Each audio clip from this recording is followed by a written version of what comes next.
আমরা সবাই প্রতিদিন হোয়াটসঅ্যাপ ব্যবহার করি, কিন্তু এবার এই পরিচিত অ্যাপে এলো এক বড় খবর।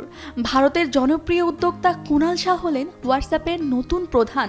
আর মজার বিষয় হলো, তিনি প্রথম ভারতীয় যিনি এই বিশাল দায়িত্ব পেলেন। কুণাল শাহের জীবনটা কিন্তু একটা সিনেমার গল্পের মতো। মুম্বাইয়ে বড় হওয়া এই মানুষটি এমবিএ পড়তে গিয়ে মাঝপথেই ছেড়ে দেন। তারপর নিজের মাথা আর পরিশ্রম দিয়ে গড়ে তোলেন একের পর এক সফল ব্যবসা।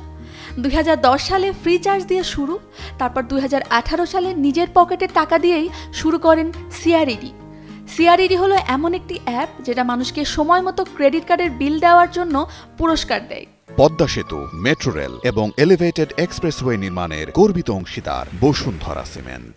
শুনতে সহজ মনে হলেও এই আইডিয়াটাই তাকে বানিয়ে দিয়েছে ভারতের অন্যতম বড় উদ্যোক্তা।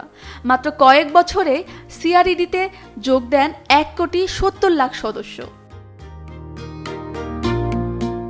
ফেসবুকের মালিক মেটা কোম্পানি সিআরইডিতে $900 মিলিয়ন বিনিয়োগ করেছে, আর সেই সাথে কুণাল শাহকে দিয়েছে হোয়াটসঅ্যাপের সর্বোচ্চ পদ। মেটার প্রধান মার্ক জাকারবার্গ নিজেই বলেছেন, কুণালের মধ্যে আছে সেই মানসিকতা যা বিশ্বের সবচেয়ে বড় মেসেজিং অ্যাপকে আরও এগিয়ে নিয়ে যাবে। এখন সবার মনে একটাই কৌতূহল, কুণাল শাহের ছোঁয়ায় আমাদের চেনা হোয়াটসঅ্যাপ কি নতুন রূপ নেবে?